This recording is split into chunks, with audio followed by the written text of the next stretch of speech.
Top quality और consistent performance के लिए सिर्फ सिल्वर पंप्स। टॉप क्वालिटी और कंसिस्टेंट परफॉर्मेंस के लिए सिर्फ सिल्वर पंप्स, नाम याद रखना।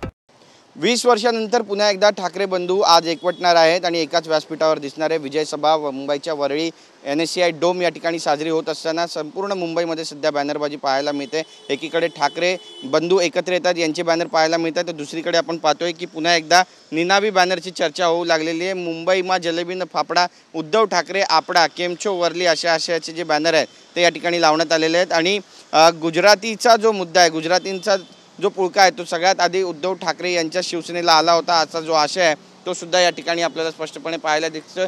शिवसेनेचा लेटर दिसतोय आणि त्यामध्ये मुंबईमा जिलेबी आणि फाफडा, उद्धव ठाकरे आपडा आणि त्यासोबतच गुजरातीमध्ये लिहिलेलं पत्र जे आहे ते सुद्धा या ठिकाणी लावण्यात आलेलं आहे। कुठल्याही पक्षाचा जो बॅनर असतो किंवा लोगो असतो तो आपल्याला या ठिकाणी दिसत नाहीये, पक्षाचं कुठलंही चिन्ह दिसत नाहीये, त्यामुळे निनावी बॅनरची पुन्हा एकदा चर्चा होते। 2-3 दिवसांपूर्वी अशाच पद्धतीने निनावी बॅनर मातोश्री परिसरात लागले होते आणि ठिकठिकाणी आपल्याला आता हे बॅनर पुन्हा एकदा पाहायला मिळतात। त्यामुळे एकीकडे विजयी मेळावा साजरा होत असताना दुसरीकडे आपण पाहतोय की निनावी बॅनर संपूर्ण मुंबईमध्ये सध्या पाहायला मिळतात आणि याची पुन्हा एकदा चर्चा सुरू झाली आहे की नेमके हे बॅनर लावले कोणी आणि जर हे बॅनर लावले तर याचा नेमका राजकीय अर्थ कशा पद्धतीने काढायचा आहे। कैमरा पर्सन योगेश गुरव से गिरीश गायकवाड, TV9 मराठी, मुंबई।